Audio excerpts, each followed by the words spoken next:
Hello and welcome to Chapter 1, Part 3. This section will go over the history of EMS, and just like any other profession, EMS has its own unique and varied history.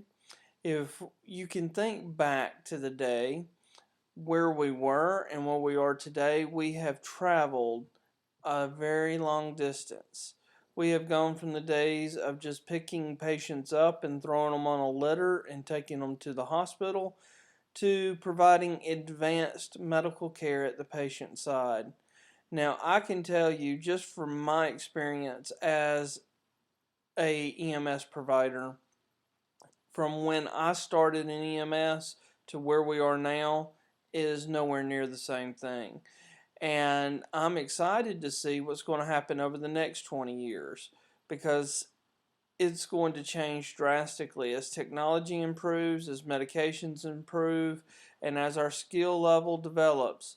We're going to be providing a very high level of care to patients that are injured or ill at their side, at their homes, or on the street, regardless of what the situation is. So, our history. Well, we started out in this lecture, and I'm going to contradict a little bit of it, and I've got some other things I'm going to show you. There's a video that I want you to watch on the history of EMS that kind of talks about it a little bit. I've added a website to the EMS museum that's there as well for you to move around, or you can look around online and kind of see some of the things that we have done and how we've progressed throughout the years. Now, our origins, well, here we talk about we started out as volunteer ambulances in World War One. Well, actually, if you really want to think about it, we have even earlier beginnings. A lot of the books say that Napoleon started the first ambulances during the wars way back when. But even further back, some say the Romans had an organized system as well for their battlefields. However, the military and conflict has a lot to do with our development. Even today, and I'm going to get into some current examples that have helped progress our industry as well. But let's look at this.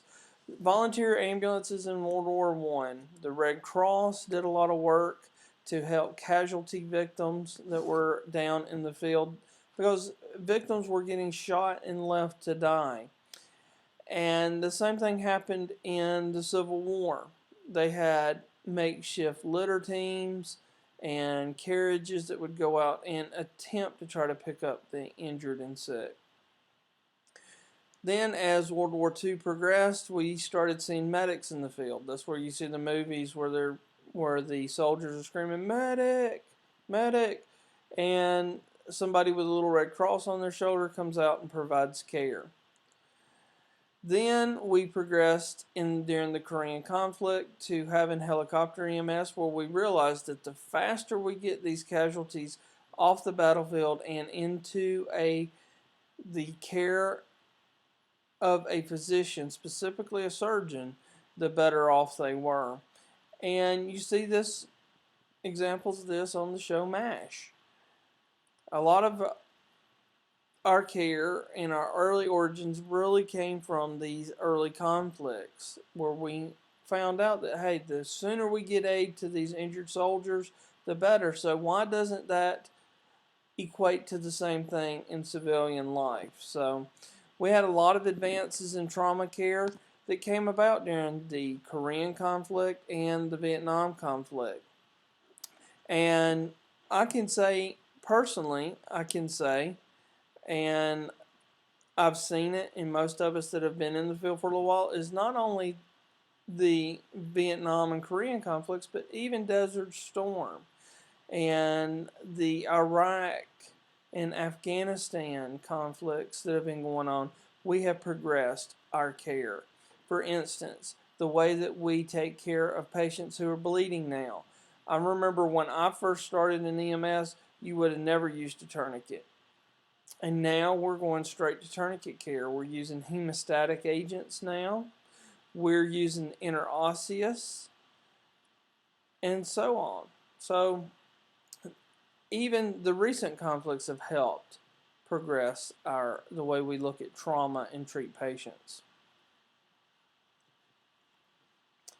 So in the early 60s, we had, which wasn't really that long ago, we had a very diverse system of EMS. We had EMS that was ran by funeral homes, we had EMS that was ran by hospitals, some fire departments, and so on. But it's very fragmented. So then, in 1966, the publication of Accidental Death and Disability, the Neglected Disease of Modern Society, came about. And Congress started fueling changes, and they started throwing money at EMS. And things were good because we had a lot of money, we were growing, we were progressing, and this helped spark what we are today. However, we have had lulls because later on the money dried up and we had a lull there, but we've picked back up and we've been progressing ever since. The Department of Transportation, which is where we get our roots from, and one of the main reasons why we are in existence was because of highway accidents, because people were having wrecks on the road and dying. And they were laying there, and funeral homes would come pick them up, and the funeral home would say, well, do I take them to the hospital or do I take them to the funeral home? They had very little training. And that was realized that was one of the reasons why we were losing patients and people were dying. So the DOT kind of pushed forward and began to spearhead the process of developing an organized EMT curriculum. And that's when they published the first EMT training curriculum in the early 70s. And that's where this book came from. The book that you're using now is a descendant from that, from that process, which the first book that was published was the Orange AAOS EMT textbook back in 1971, and it has, just like everything else, has evolved into what we have here today. And from the 1970s all the way up into the 90s, the EMS systems continued to develop, and it didn't stop there. We're still developing today. So as the care grew, because there's been times where, and there's still areas that do not have access to advanced care. You'll have basic EMTs, and you may have paramedics and little sprint cars that if they're available, they will respond. But if not, the EMTs have to load and go and get them to the hospital. But it's changing. We're getting more and more paramedics out there. And due to that, because of these areas in the country, especially rural areas that could not afford paramedic care, cannot afford full-time EMS personnel, we have developed these other levels. And I remember when I was in Colorado, we used to have an EMT IV, which was an EMT that could start IVs. We had an EMTD, who's an EMT that could use an AED. And you could be an EMTB, which is basic, an EMTB IV D. So you were an EMT that could start an IV and use a defibrillator. Well, now the defibrillators are standard, because when I started EMS, you couldn't use a defibrillator as an EMT. The AEDs didn't really exist that much, and now they do. So as the defibrillator became more trusted, then we started adding that curriculum to all the EMTs.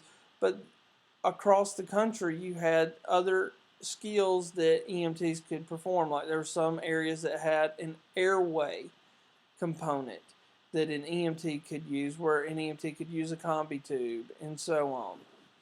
So now what we've done with this new change, where we have the AEMT now, this has sparked off. Now we have the standard levels: EMT, AEMT, and paramedic.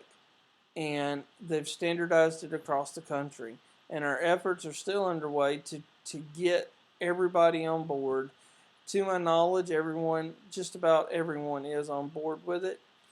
And I think it will do nothing but help us as EMS professionals, especially if we want to move from state to state and so on. Well, that concludes my lecture on the history of EMS. I want you to go to the website, the EMS Museum, which is linked underneath this presentation. And there's also a video that I want you to watch on the history of EMS, which is also linked underneath this presentation. Well, thank you for your time and enjoy.